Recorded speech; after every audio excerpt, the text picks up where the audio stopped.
Hello students, vector integration की last topic Gauss divergence theorem में आज आपका स्वागत है।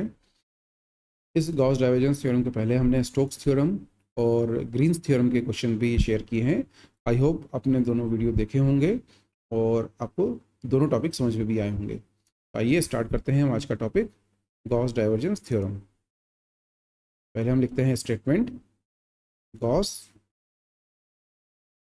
Divergence theorem. स्टेटमेंट के अकॉर्डिंग हम लेते हैं एक वेक्टर पॉइंट फंक्शन है। So if f is a vector point function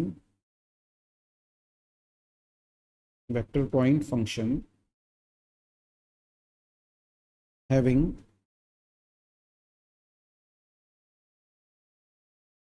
continuous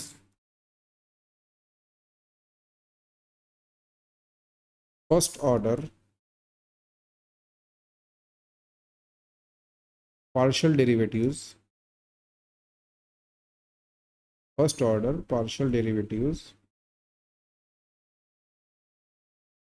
in the region V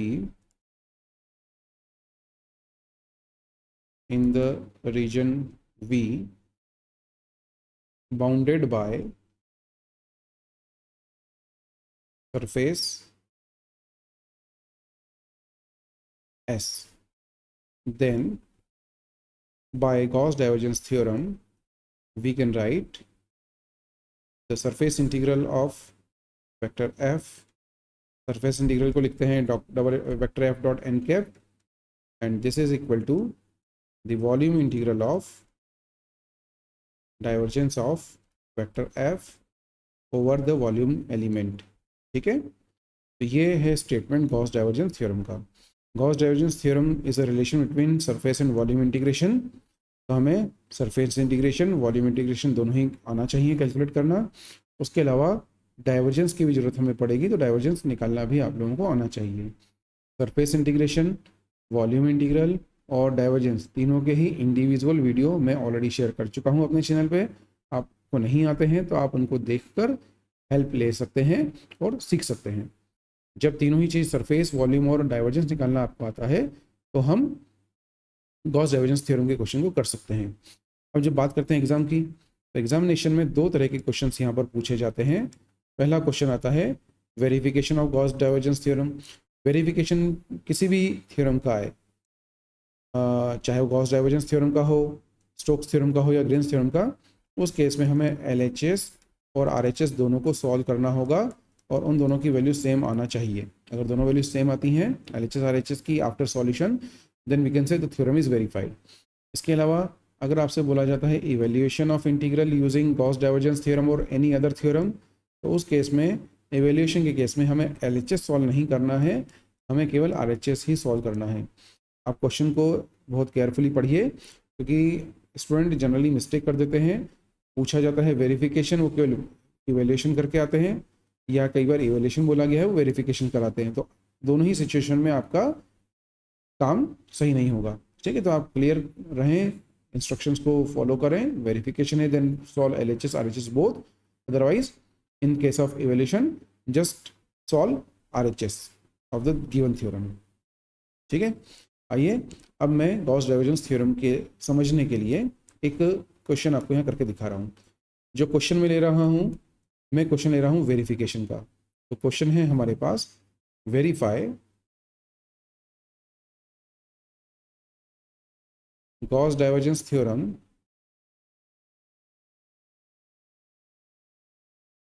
for vector point function f given by xi minus yj plus z square minus 1 k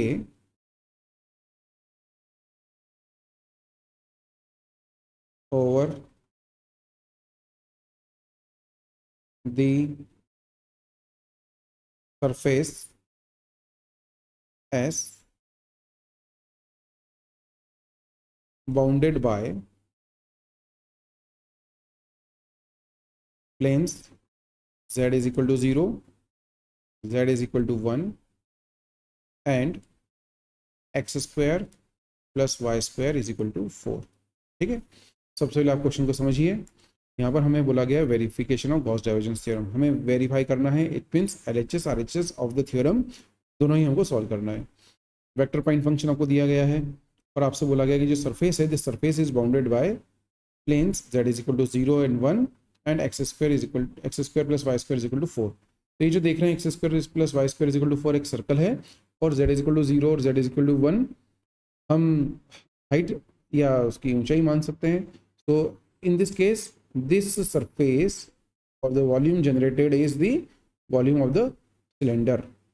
ठीक है, तो आइए हम इसको एक rough sketch बना लेते हैं समझने के लिए।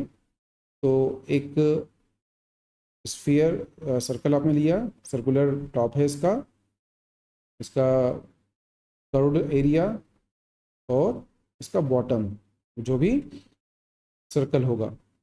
एक्सेस आपने ले लिए, एक्स वाई जेड एक्सेस हम ले सकते हैं और इस तरीके से आपका एक रफ स्केच यहाँ पर आप एज्यूम कर सकते हैं।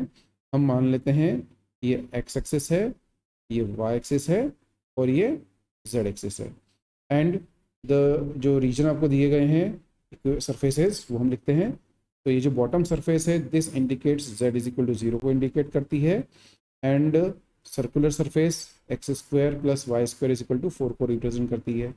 जो टॉप है वो है circular x square plus y square is equal to 4 and z is equal to 1। The circular region is bounded by z is equal to 1 और ये जो कर्व्ड एरिया है, कर्व्ड सरफेस भी यहाँ पर बन रही है। तो इस तरीके से अगर आप देखें तो हम इस सरफेस को, इस रीजन को 3 पार्ट में ब्रेक कर सकते हैं। S1 the circular base, S2 the circular top and S3 the curved surface. ठीक है, ये आपको पता होना चाहिए।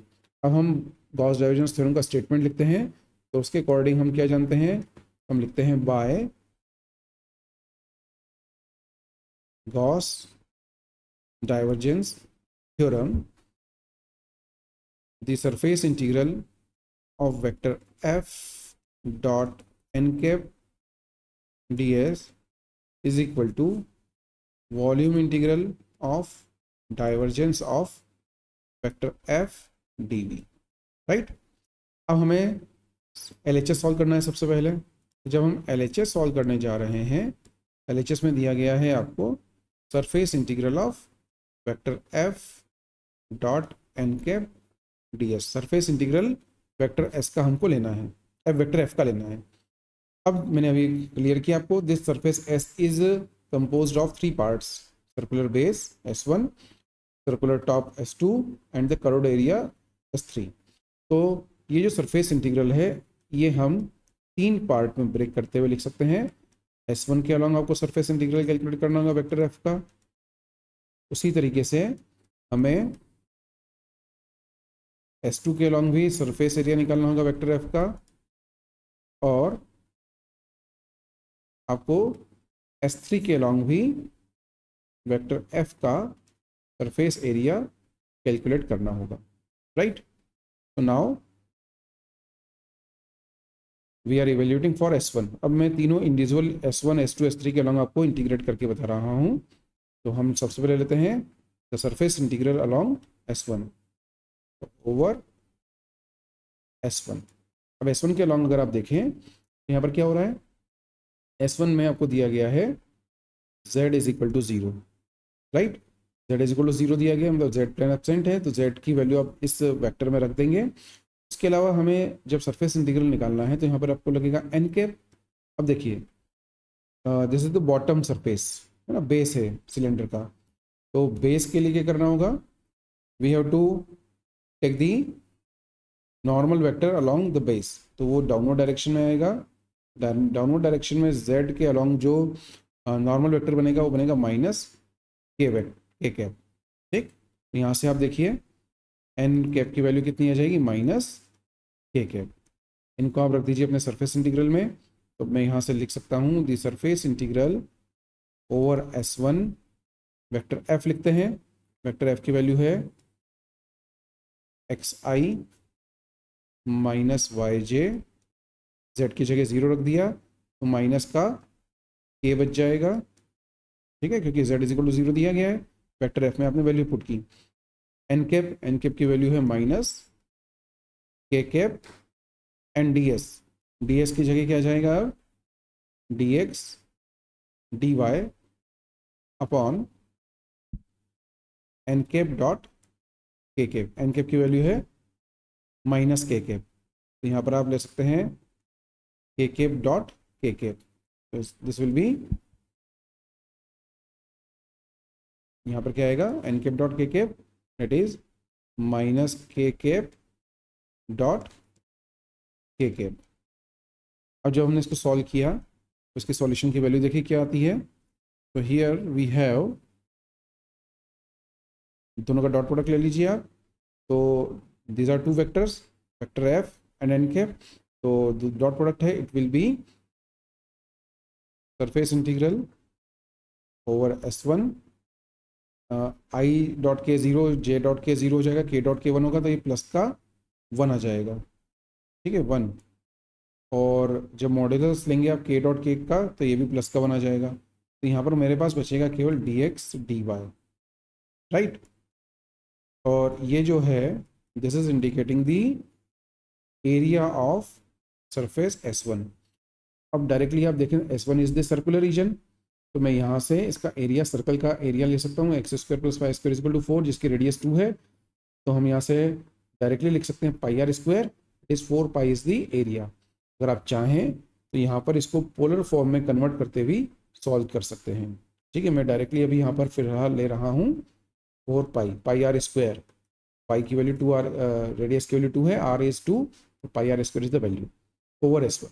ठीक है, अब हम S2 के अलॉन्ग सॉल्व करते हैं पहले। तो जब S2 के लिए जाएंगे over S2, we are solving the surface integral. तो जब S2 में आप देख रहे हैं, सरफेस S2 को देखें, यहाँ z की वैल्यू कितनी दी गई है, z इज इक्वल टू 1 दिया गया है यहाँ पर हमें। तो z is equal to 1 is here, तो इसमें आप रख देंगे z is equal to 1, vector में रखना होगा। और अब एन कैप की बात करते हैं, नॉर्मल। तो नॉर्मल अपवर्ड डायरेक्शन है, z की वैल्यू 1 है, तो अपवर्ड डायरेक्शन में जो परपेंडिकुलर आएगा, नॉर्मल आएगा, that will be positive k, this will be k cap. आप क्या करेंगे, now put all the values here in the surface integral. तो surface integral of vector f along S2 की हम बात कर रहे हैं। अब ये आ जाएगा, z की जगह 1 रख देंगे, तो it will be xi minus y j, z की जगह 1 रखा, तो इस वेक्टर में आप देखिए जेड की जगह 1 रखते हैं तो क्या हो जाएगा, जेड स्क्वायर माइनस 1, जेड की जगह 1 रखा, 1 माइनस 1 0 हो जाएगा, तो 0 के यहाँ पर आप लिख सकते हैं प्लस 0 के डॉट के कैप, क्योंकि नॉर्मल वेक्टर के कैप है, divide by d x d y upon k cap dot k cap, modulus of this. अब जब डॉट प्रोडक्ट लेंगे, आई dot k 0, J dot J के 0, और के की कोफिशिएंट 0 है, तो इट विल बी 0। तो यहाँ पर आपका जो इंटीग्रल है S2 के अलॉन्ग, वो बन जाएगा 0 d x d y, it will be 0। S2 के अलॉन्ग इसकी वैल्यू आ गई है 0। ठीक है, तो इस तरीके से हम इसको कैलकुलेट कर सकते हैं। अब मैं यहाँ थोड़ा सा टाइम आपको लेना चाहूँगा।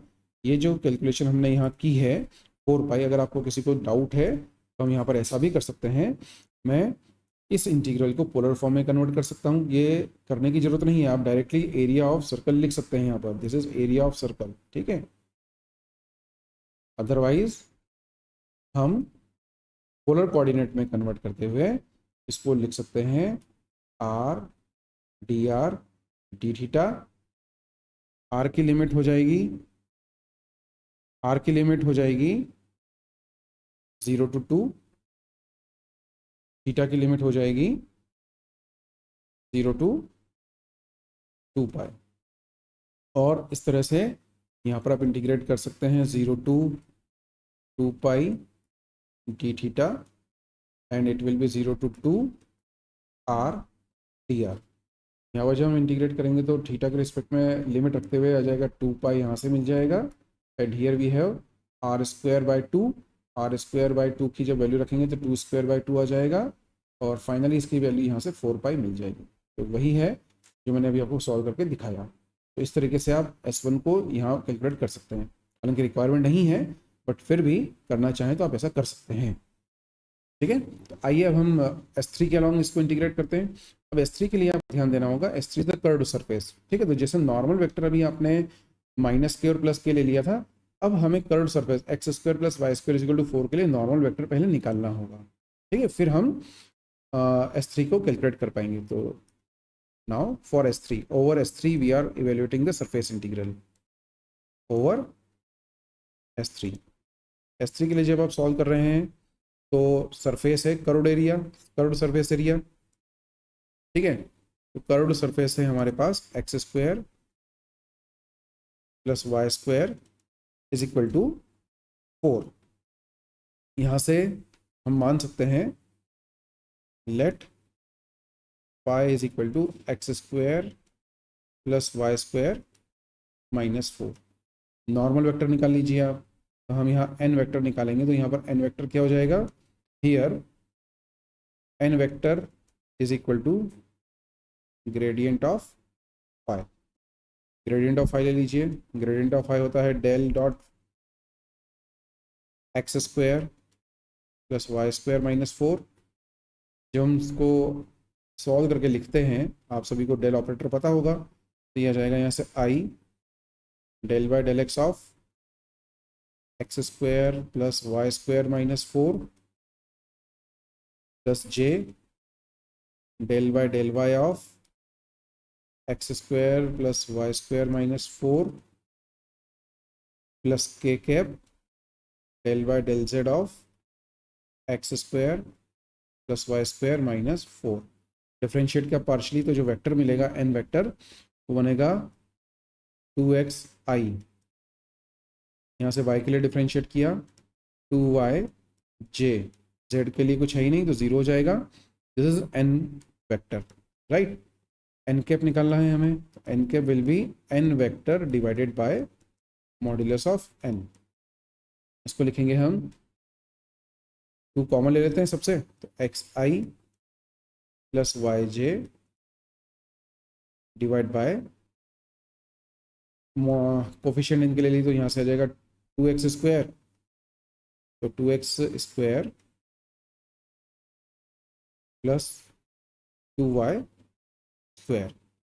सॉल्व किया, तो ये हो जाएगा twice of xi + yj divide by, यहाँ से हम लिख सकते हैं 4 कॉमन लेकर x² + y²। x² + y² की जगह भी आप 4 लिख सकते हैं, क्योंकि इक्वेशन ऑफ सर्कल यहाँ दिया हुआ है x² + y² = 4। तो here we can write 2xi + yj upon square root of 4, तो 4 आ जाएगा। तो यहाँ से मैं लिख सकता हूँ n कैप की वैल्यू आ गई है xi + yj / 2। ठीक है, अब जब सरफेस इंटीग्रल हम निकालते हैं तो हमें vector f dot n cap भी चाहिए, तो हम पहले एफ एन कैप को कैलकुलेट कर लेते हैं। वेक्टर f की वैल्यू हम रखते हैं, तो वेक्टर f है हमारे पास xi - yj plus z² - 1 k cap. N cap की वैल्यू रखी, एन कैप की जो वैल्यू आ रही है वो है xi + yj × 1/2। 1/2 को बाहर ले लिया। जब डॉट प्रोडक्ट आप करते हैं तो i dot i j dot j 1 हो जाएगा, तो k डॉट कुछ है ही नहीं, 0 हो जाएगा। तो यहाँ से हम लिख सकते हैं this will B x² - y² / 2। Vector f dot n की जो वैल्यू मिल रही है दिस इज x² - y² / 2। आइए अब इस वेक्टर f का हम निकालते हैं surface integral. Let's start the surface integral over S3। अब इसी को हम वैल्यूज पुट करते हैं इंटीग्रल में, तो हम लिख सकते हैं S3 vector f dot n की वैल्यू कितनी आ गई है, तो दिस इज 1/2 x² - y², और एक्स वाई प्लेन में बच रहा है अपना, तो ये हो जाएगा d x d y. Now see, जो एक्स वाई प्लेन में सरफेस है, क्योंकि एस थ्री के अलॉन्ग सॉल्व कर रहे हैं आप, तो एस थ्री हमने क्या एज्यूम किया था, curved area. S three is the curved area, ठीक है। कर्व्ड एरिया जो था उसकी इक्वेशन थी x square plus y square is equal to 4। Now we will convert this, ये सर्कुलर रीजन हो गया यहाँ से, ठीक है। तो जब भी सर्कुलर रीजन होता है we will convert the integral into polar coordinates. Polar coordinates में कन्वर्ट करते हुए हम अपने इस इंटीग्रल को सॉल्व कर रहे हैं अब। तो ये आ जाएगा यहाँ से एस थ्री के अलॉन्ग 1/2 एक्स स्क्वायर की जगह हम रख देंगे आर कॉस थीटा। तो आर स्क्वायर दोनों ही से कॉमन ले लिया, तो ये बन जाएगा कॉस स्क्वायर थीटा, वाई की जगह r sine theta, r square बाहर आ गया, this is sine square theta, and in place of d x d y we can write r d r d theta. ये आपका इंटीग्रल बनेगा, ठीक है। लिमिट्स क्या रहेंगी, लिमिट सर्कुलर है, सर्कल है, तो आर की लिमिट 0 से 2 हो जाएगी, और थीटा की लिमिट 0 से 2 पाई हो जाएगी।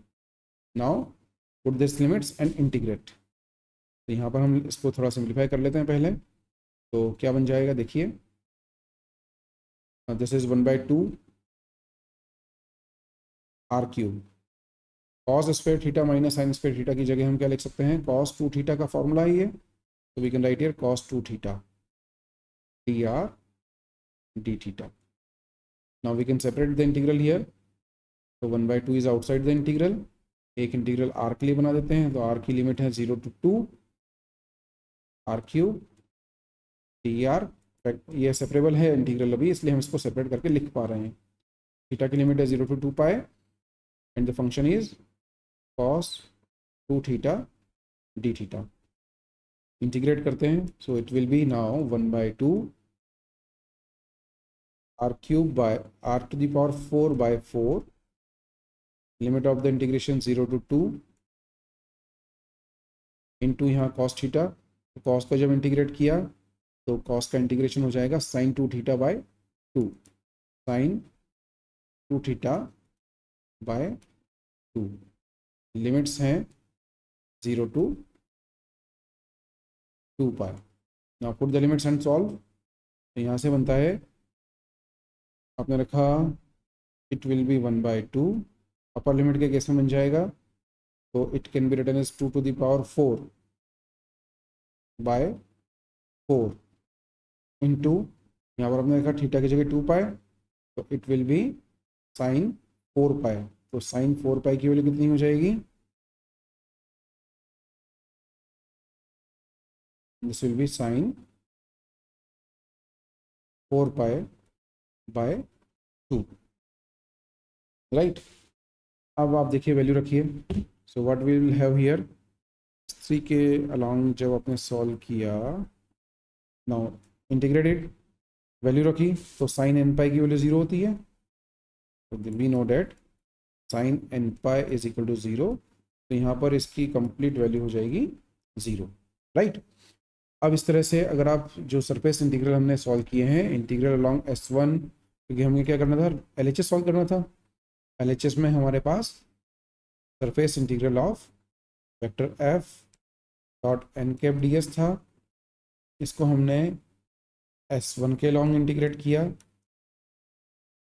S2 के अलॉन्ग इंटीग्रेट किया, और S3 के अलॉन्ग इंटीग्रेट किया, सम किया तीनों का। फर्स्ट इंटीग्रल की वैल्यू आ रही है 4 पाई, सेकेंड इंटीग्रल की वैल्यू 0 आ गई थी, और थर्ड इंटीग्रल की वैल्यू भी 0 आ रही है। So after addition of this what we have, the value of LHS is 4 pi, मतलब कि सरफेस इंटीग्रल कितना हुआ, 4 pi. Now proceed for RHS, it's time to evaluate और integrate the right hand side of the theorem. अब आते हैं right hand side पे। तो राइट हैंड साइड में हमें क्या इंटीग्रेट करना है, RHS लिखा, RHS में हमें दिया गया है the volume integral of divergence of vector F dv। तो सबसे पहला काम तो अपने को डाइवर्जेंस निकालना होगा। तो now find divergence of vector F। Divergence of vector F का मतलब क्या हुआ, डेल ऑपरेटर और वेक्टर एफ का डॉट प्रोडक्ट। तो it will be now i del by del x plus j del by del y plus k del by del z of vector F.